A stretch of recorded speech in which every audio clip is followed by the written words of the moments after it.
My dad casually said you can sleep on the pull-out couch after deciding that my bedroom would go to my sister's daughter. I just stared at him and replied in my own house, not in a million years. For a few seconds, the only sound in my dining room was the soft crackle of the fireplace and the clinking of my mother's fork against her plate. I stared at my sister Karina, convinced I had misheard her. What room, I asked. Karina gave me an impatient look. She was wearing the cream sweater I had bought her the previous Christmas, the one she had complained was not quite the right shade of ivory. Beside her, my 9-year-old niece Lily was carefully separating peas from mashed potatoes with the edge of her fork. Your spare bedroom, Karina said, the one upstairs with the window seat. Lily loves it. She needs a stable place to sleep while I get everything sorted out. My hand tightened around my wine glass. The bedroom she was talking about had not been a spare bedroom for very long. For almost 2 years, it had been a neglected box of a room with warped flooring, cracked plaster, and an ancient radiator that groaned like it was haunted. 3 months earlier, after years of delaying anything that felt remotely indulgent, I had finally renovated it. I spent $19,000, new hardwood floors, custom shelves, a built-in reading nook beneath the bay window, soft sage green walls, linen curtains, a proper mattress, warm lighting, a small desk where I sometimes reviewed patient files when I did not want to sit in my office downstairs. It was peaceful. After 12-hour shifts at the veterinary clinic, after emergency surgeries and frightened animals and owners crying into my shoulder, that room had become the quietest place in my life. Karina knew all of this. She had watched me choose the paint samples. She had sent me links to lamps she thought would look good on the bedside table. She had even joked that it looked nicer than most hotel rooms she could afford. Now she was claiming it for her daughter, as though my house were a hotel she had booked without telling me. I glanced at Lily. She had stopped moving peas around her plate. Her shoulders were tense, her eyes were fixed downward. None of this was her fault. What exactly are you talking about? I asked, keeping my voice calm. Karina sighed dramatically. My lease is ending. I told you that. You told me your landlord was raising the rent, which means I cannot justify renewing it. That is not the same thing as telling me you are moving into my house. Dad set his fork down with a sharp little scrape. Angelica, he said, using the tone he had perfected when I was a child, slow, heavy, disappointed. Your sister is going through a difficult transition. Karina leaned back in her chair, folding her arms. I am not asking for much. You have not asked for anything, I replied. You announced that my bedroom belongs to your daughter. Mom gave me a pleading look from the other end of the table. Let's not make Christmas unpleasant. I almost laughed.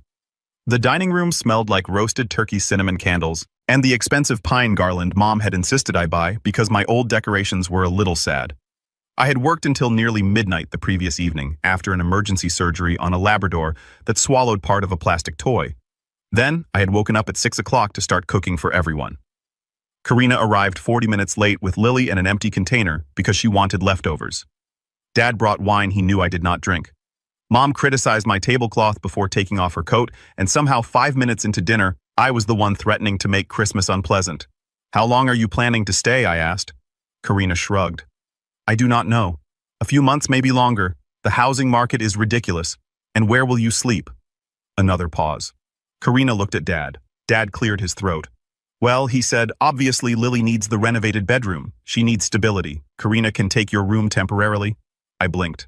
My bedroom? You have a perfectly good couch downstairs, Dad said. It pulls out, does it not? For one strange, suspended moment, I could hear every sound in the room with unnatural clarity. The clock ticking on the wall, the wind brushing against the windows, the faint hum of the refrigerator in the kitchen, Lily's small intake of breath. I looked around the table at the 3 adults waiting for me to agree that the logical solution to my sister's financial problems was for me to surrender my entire house room by room until I was sleeping on a pull-out couch in my own living room. Dad's expression was firm. Mom's was anxious but hopeful.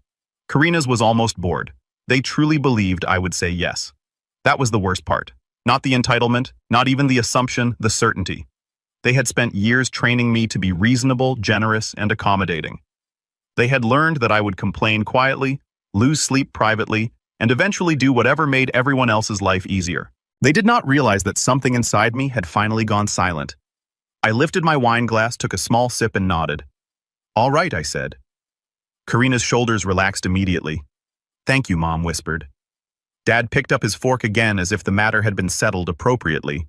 Karina smiled and turned to Lily. See, I told you Aunt Angelica would understand. Lily did not smile back. I finished dinner, served dessert, wrapped leftovers, loaded the dishwasher, and kissed my parents goodbye at the door. Karina lingered behind them, scrolling through her phone, while Lily zipped up her coat. I will bring some boxes over next weekend, she said. You should move your medical paperwork out of the desk. Lily will need space for homework. I leaned against the doorframe. What about your furniture? I will sell most of it. There is no point paying for storage. And your boyfriend? Her eyes flickered. What about him? Is Marcus moving in too? Karina rolled her eyes. Not immediately. Maybe later, depending on how things go. We have not discussed it properly. Of course they have not. Karina was 34 years old. She had always treated planning as something other people did on her behalf. She drifted from emergency to emergency, each one somehow landing in my lap, wrapped in the language of family obligation. When she lost her job at a boutique fitness studio 3 years earlier, I covered her rent for 4 months. When she needed a deposit for a new apartment after separating from Lily's father, I transferred $3,200 without hesitation. When Lily's school organized a week-long science camp Karina could not afford, I paid for that too because Lily deserved to go. When Karina's car needed repairs, when her electricity bill was overdue, when she wanted to take an online marketing course she never finished, she called me. Sometimes she asked sweetly, sometimes she cried, sometimes Mom called first to prepare me. The money always left my account, it rarely came back. I loved my niece. That was the lever they used most often. You do not want Lily to suffer because of adult problems, do you? No, I did not. But somewhere along the way, preventing Lily from suffering had become indistinguishable from preventing Karina from facing the consequences of her own choices. That night, after everyone left, I walked upstairs in the doorway of the renovated bedroom. Moonlight spilled across the oak floor. The linen curtains shifted slightly above the radiator. A book I had been reading sat open on the window seat beside a folded blanket. I remembered the week the contractors finished. I had come home after losing an elderly golden retriever during surgery.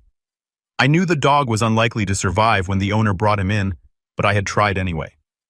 Afterward, I sat alone in that room with my shoes still on and cried until the sky turned dark. It was not just a spare bedroom. It was the first thing I had ever created entirely for myself. No practical justification, no family emergency, no guilt attached. I sat down on the window seat, opened my laptop, and stared at the screen. Then I called Naomi. She answered on the 4th ring, her voice thick with sleep. Is everything okay? Do you have an emergency? Naomi had been my friend since university. She was also the real estate agent who helped me buy the house 6 years earlier. I want to sell, I said. There was a pause. Sell what? My house. Another pause.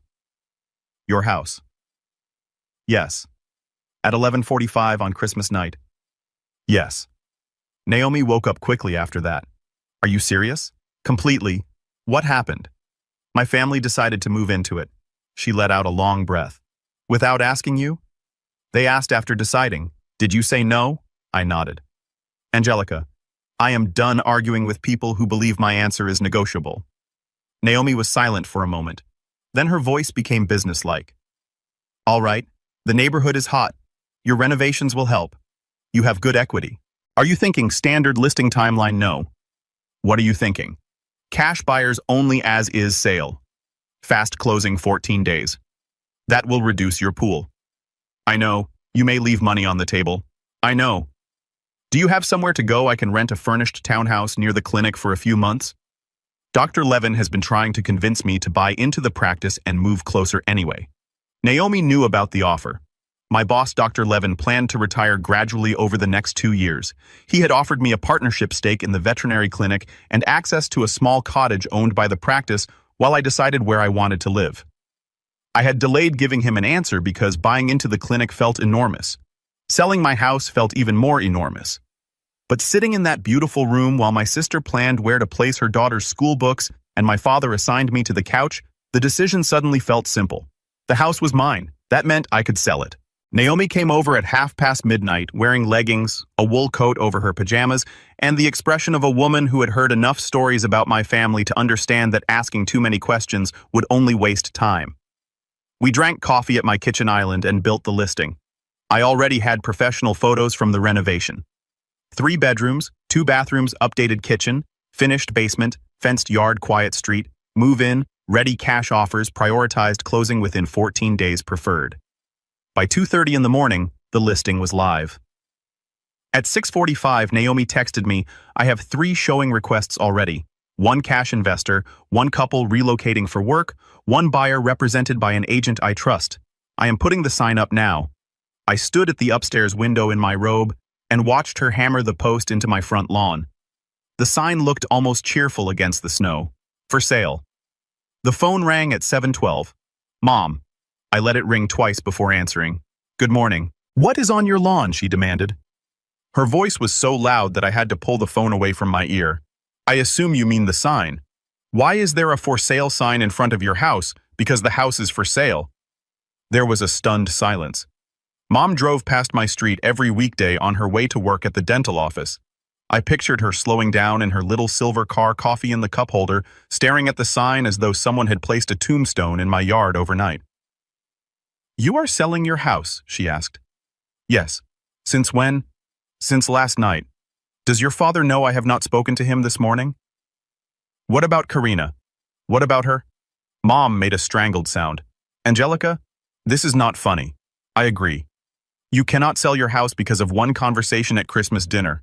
I can sell my house for any reason I choose. Your sister has already given notice to her landlord." That made me sit up straighter.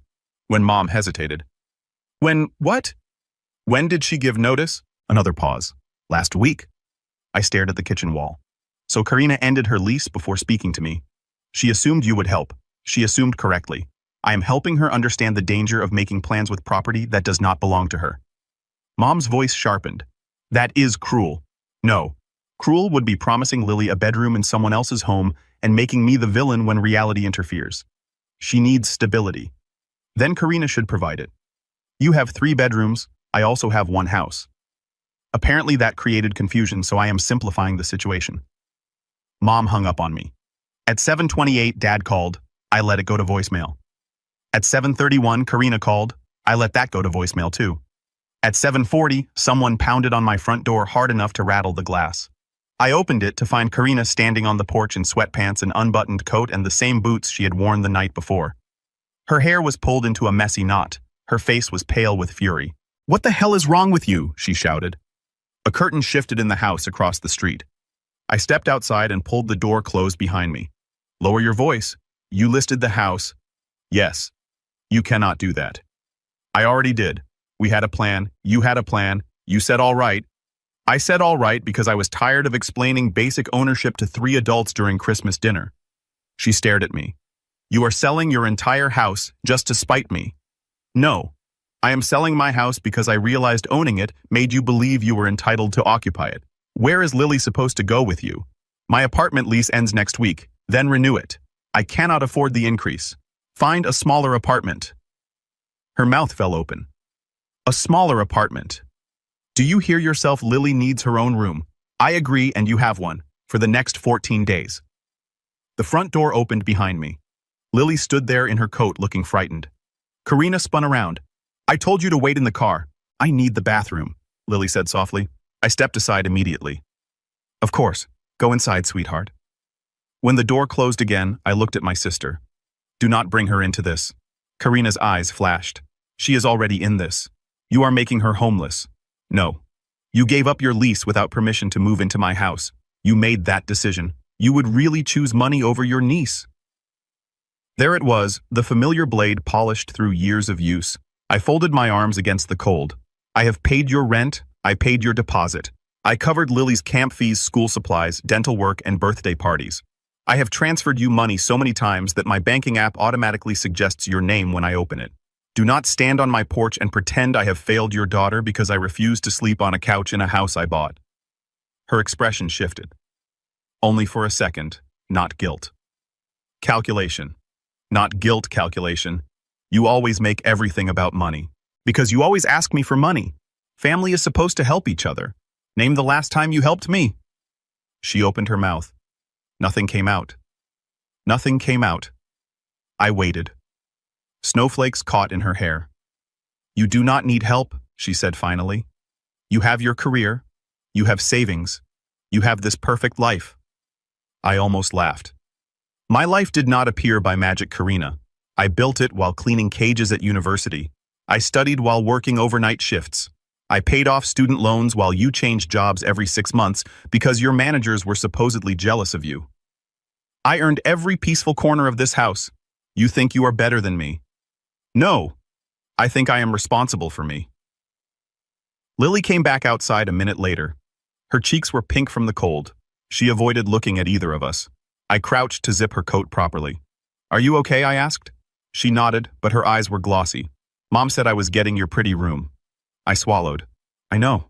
Did I do something wrong? The question hit me harder than anything Karina had said. No, I told her. Absolutely not. You did nothing wrong. Adults made a mistake. It is not your job to fix it. Behind her, Karina looked away. By noon, Naomi had scheduled 6 showings. By evening, we had 2 cash offers. The strongest came from a retired teacher named Mr. Bennett, who was moving closer to his daughter after his wife died. He liked the downstairs bedroom because his knees were not good, the fence yard because he planned to adopt a dog, and the reading nook because his granddaughter visited on weekends. His offer was clean. No financing contingency, no demand for repairs closing in 14 days. I accepted it. The next morning, Dad arrived at my clinic. I was in the treatment room examining an orange tabby named Pumpkin who had decided to attack a Christmas ribbon and lost the argument. My technician Rosa leaned into the doorway. Angelica, she said quietly, there is a man at reception asking for you. He says he is your father. I closed my eyes for a second. Tell him I am with a patient. He says he will wait. Dad waited 45 minutes. When I finally stepped into the lobby, he stood near the display of pet dental care brochures in his long wool coat, visibly irritated that the world had not stopped for him. We need to talk, he said. I have 10 minutes before my next appointment. This is not something we discuss in 10 minutes. Then it will have to wait.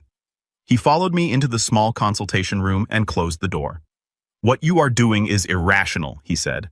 I accepted an offer this morning. His face changed. You what? The buyer is closing in 13 days. You need to cancel it. No. Angelica, stop behaving like a child. I leaned against the counter. I am not the one giving away someone else's bedroom. His jaw tightened. Your sister is struggling. She has been struggling for a decade. She is a single mother. She has received child support for 9 years. She works. She has options. What she does not have is the right to take my house. Nobody is taking your house. You told me to sleep on the couch. Temporarily, so that Karina could have my bedroom and Lily could have the room I renovated. For a few months, and Marcus' dad frowned. What about Marcus? Karina said he might move in later. For the first time, Dad looked surprised. She did not mention that. Of course she did not. He looked toward the door, then back at me. You are blowing this out of proportion. No, Dad, I am ending the pattern. What pattern? The one where Karina makes a reckless decision, Mom panics. You call me selfish and I pay to solve it. His expression hardened. We are your family. I know. You make good money. I know. You live alone in a 3-bedroom house. I know. Then explain to me why helping your sister is such an unbearable sacrifice. I stared at him. Because it is never a sacrifice for the person asking. He opened his mouth, but I continued. I paid $4,800 toward Mom's dental work when insurance would not cover it.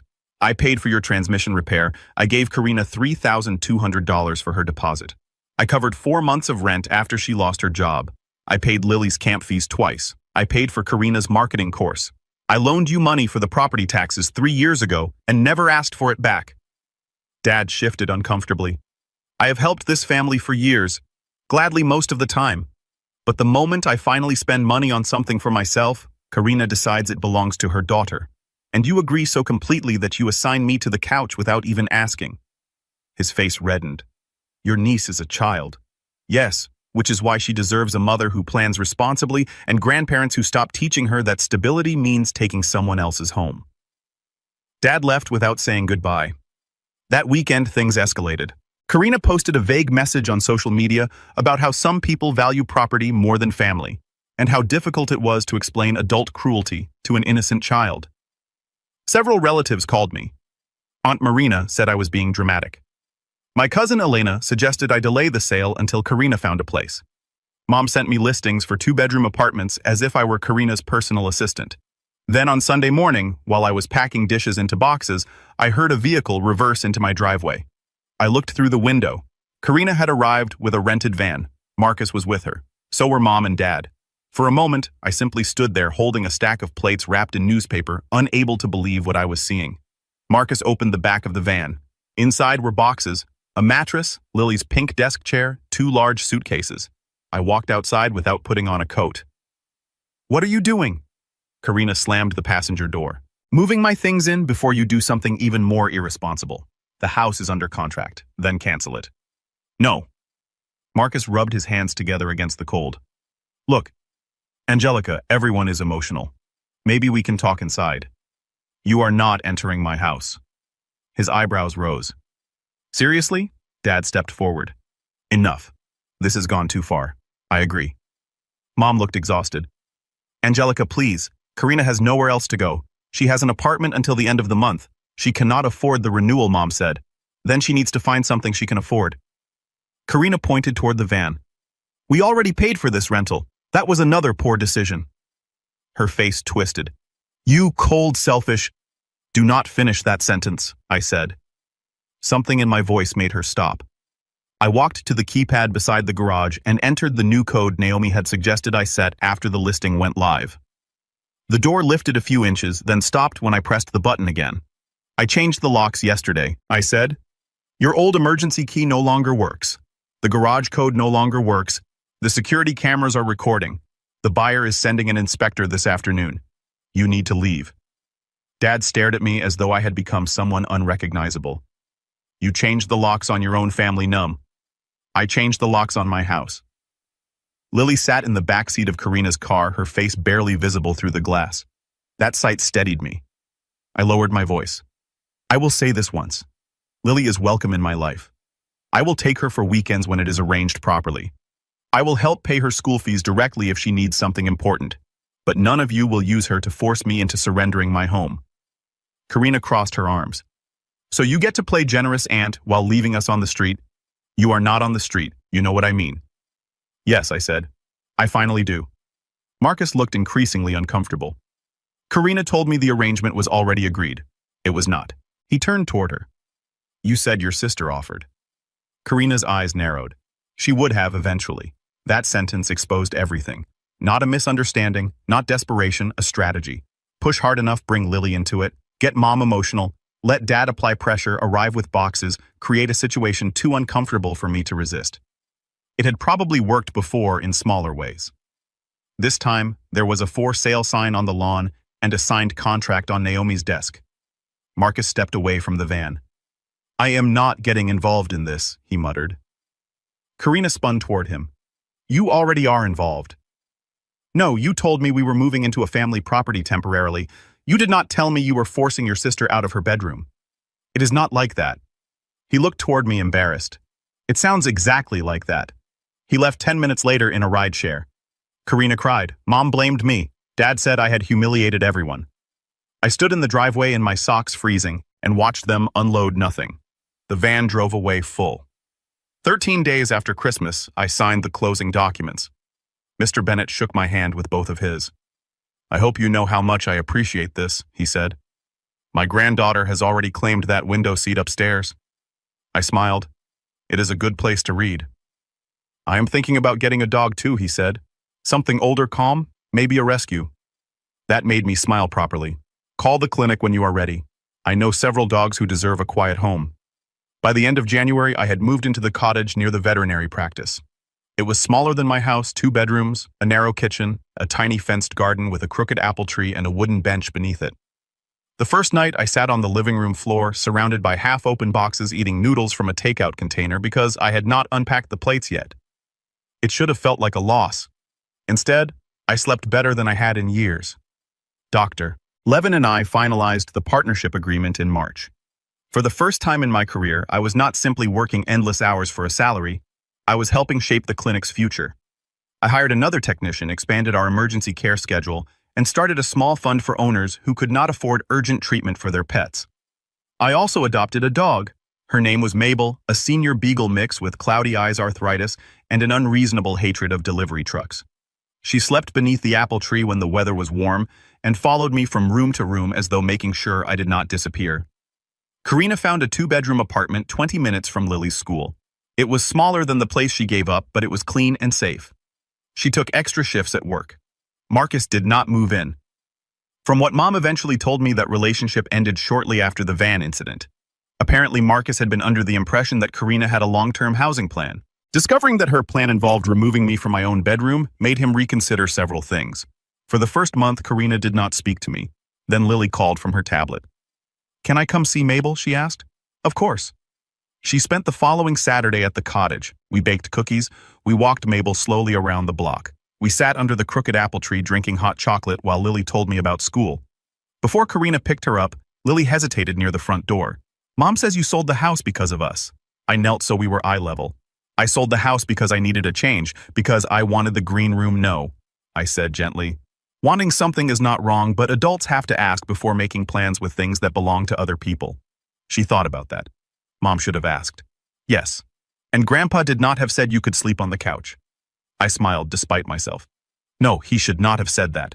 Lily hugged me around the neck. "I like your cottage better anyway. It has Mabel."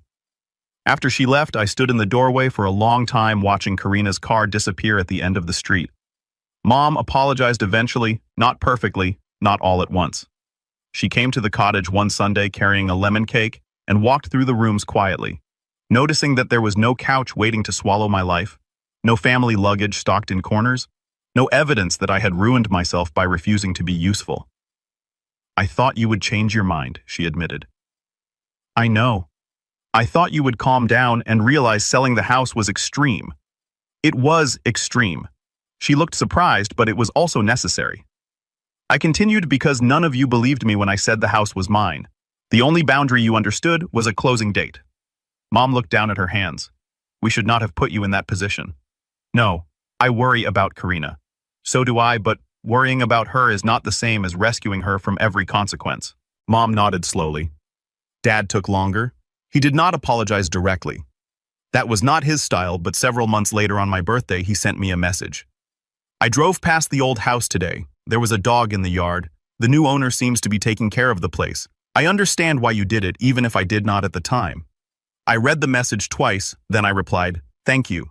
It was not forgiveness for everything. It was not a dramatic reconciliation. It was the beginning." As for Karina, our relationship changed permanently. She stopped asking me for money. The first time Lily needed new glasses, Karina mentioned the cost during a phone call and then quickly added, "I am not asking. I already budgeted for them." It was a small sentence, but it told me she understood. Maybe not everything, maybe not completely, but enough. Sometimes I think about the room I renovated. I picture the sage green walls and the linen curtains. I imagine Mr. Bennett's granddaughter curled up on the window seat with a book while an old rescue dog sleeps on the floor nearby. I do not regret spending $18,000 on that room. I do not regret leaving it behind either. The renovation taught me something I should have learned years earlier. Peace is expensive not only because hardwood floors and custom shelves cost money. Peace is expensive because once people become comfortable benefiting from your silence, protecting yourself will always feel cruel to them. For years, I thought being the dependable daughter meant solving every emergency. I thought being a good sister meant giving until there was nothing left that felt entirely mine. I thought loving my niece meant allowing her mother to use my affection as leverage. I was wrong. Stability is not taking someone else's bedroom. Family is not a permission slip to ignore boundaries. And generosity is not measured by how quietly you let people erase you. That Christmas, my family told me I could sleep on the couch in my own home. By sunrise, the house was for sale. 14 days later, I handed over the keys. For the first time in my life, I kept something far more valuable, the right to decide where I belonged.